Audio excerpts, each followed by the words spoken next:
बिस्मिल्लाहिर्रहमानिर्रहीम। Welcome to Hasnain jobs official channel पे जितने भी प्यारे कैंडिडेट्स वीडियो को देख रहे हैं, तो आज की वीडियो है उन कैंडिडेट्स के बारे में जो मुझे कमेंट्स कर रहे हैं, सर एसपीयू डिपार्टमेंट और अलीड फोर्स में भर्ती कब आएगी। तो मैं आप लोगों को क्लियर कट बताता चलूँ, अलीड फोर्स जो कि पंजाब पुलिस का एक इदारा है, एसपीयू डिपार्टमेंट जो कि पंजाब पुलिस के अंडर काम करता है, लेकिन एसपीयू की जो भर्ती होती है अलहदा से अनाउंसमेंट की जाती है, लेकिन अदारा पंजाब पुलिस ही इसको अनाउंस करता है। लेकिन एलीड फोर्स की बात की जाए, क्या इसकी भर्ती अलहदा अनाउंसमेंट की जाती है, तो इसके बारे में आपको इन्फॉर्मेशन देने लगा हूँ कि अलीड फोर्स है पंजाब कांस्टेबल और पंजाब लेडी कांस्टेबल से ही आपको अलीड फोर्स के अपनी फ़ोर्स को क्लियर किया जाता है, यानी कि वहीं से फ़ोर्स इकट्ठी की जाती है। यानी कि ये पंजाब पुलिस की भर्ती आई है कांस्टेबल लेडी कांस्टेबल। आप लोगों ने सिंपली जनाब करना क्या है, यही अलीड फोर्स की जॉब्स है, यही पंजाब पुलिस कांस्टेबल की जॉब है, तो आप लोगों ने इन सीट्स के लिए ही अप्लाई करना है। नेक्स्ट प्रोसेस ये है कि जब आप इसके लिए अप्लाई करते हैं, अप्लाई करने के बाद अगर जिन भाइयों के नसीब में ये भर्ती हुई, अगर वो भर्ती हो जाते हैं, तो ट्रेनिंग स्कूल में जब आप ट्रेनिंग करने जाते हैं, जैसे कि वहाँ पे अगर आप लोगों को 2 से 3 स्टेप करने होते हैं।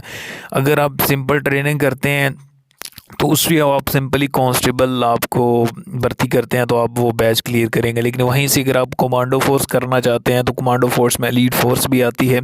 कमांडो फोर्स अब जब आप कमांडो ट्रेनिंग करते हैं तो उसमें आपको एलीड फोर्स का रैंक दिया जाता है।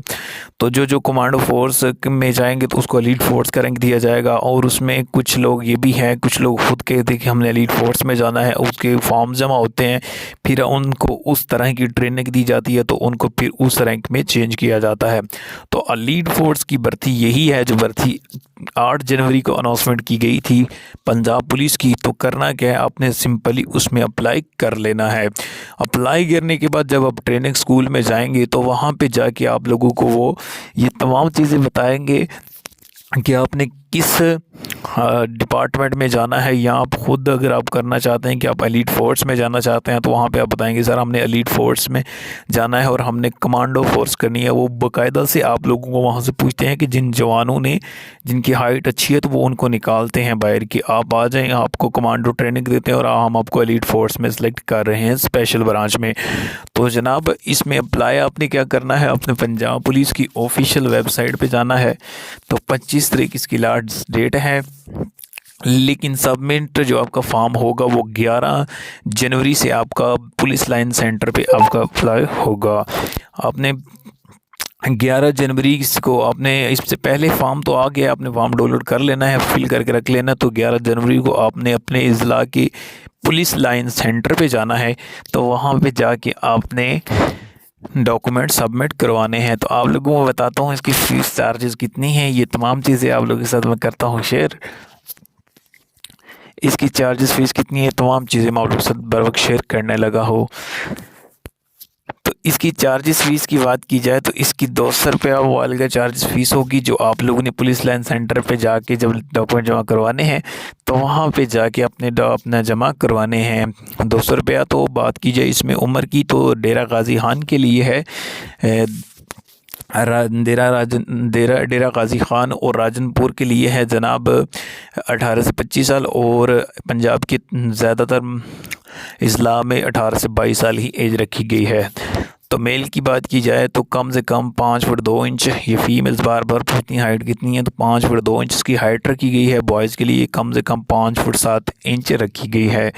तो फॉर्म आपको बताता चलूँ, ये ब्लू कलर में नज़र आ रहा है, ये फॉर्म है आपका, इसको आपने डाउनलोड कर लेना है। डाउनलोड करने के बाद आप लोगों ने तमाम डाटा आप लोगों ने फिल कर लेना। फिल करने के बाद अपने अपने भर्ती सेंटर पे जाके अपने डॉक्यूमेंट जमा करवा देने हैं। ये ओरिजिनल जो फ्रेश फास्ट अपना इनका फॉर्म है, इसको अपने मुकम्मल फिल करके तो आप लोगों ने अपने पुलिस लाइन सेंटर में जमा करवा देने हैं। तो याद रहे कि जब आप असामी के लिए अप्लाई करते हैं तो उसमें आपने डेट ऑफ बर्थ वो लिखनी है जो एक तो आईडी कार्ड पे है और एक आपकी सनद पे है, यानी कि दोनों आपकी डेट ऑफ बर्थ सेम होनी चाहिए।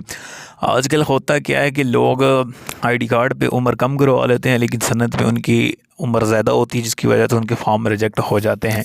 इस चीज़ का ख्याल रखें कि आपकी सनद पे जो डेट ऑफ बर्थ है वो और शनासी कार्ड पे है सेम लिखें। अगर आपकी शनासी कार्ड पे कम है तो सनद पे ज़्यादा है तो आपका फॉर्म रिजेक्ट हो सकता है। तो इन चीज़ों को मद्देनज़र रखते हुए आप लोगों ने अप्लाई करना है।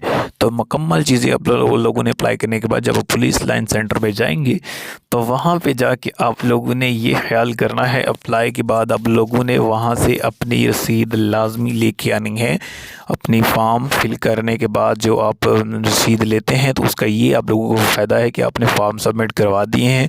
तो कल को जब आपकी अपने फॉर्म की सिलेक्शन होती है तो आपकी सिलेक्शन लिस्ट लगती है कि आपके फॉर्म में कोई मसला नहीं, आप सेलेक्ट हो चुके हैं। अगर आपकी कोई आईडी कार्ड की कापी कम है या आपकी कोई सनद कम है तो फिर वो दीवार पे वो लिस्टें पुलिस लाइन सेंटर की दीवार पे लगा देते हैं कि आपकी ये चीज़ कम है, लिहाजा इस डेट को आप अपने डोमिसाइल, अगर आपकी डोमिसाइल की कॉपी कम है तो आप इस दिन को आप सबमिट करवा दें। तो ये लिस्टें आप चेक कर सकते हैं, वहाँ पे आपके एक सीरियल नंबर होगा फ़ाइल का। तो इसलिए अपनी रसीद लाजमी वहाँ से रिसीव करें। तो जनाब 11 तारीख कल है, तो आप लोगों ने कल से ही अपने डॉक्यूमेंट जमा करवाना शुरू हो जाना है। शुक्रिया, अल्लाह हाफिज़।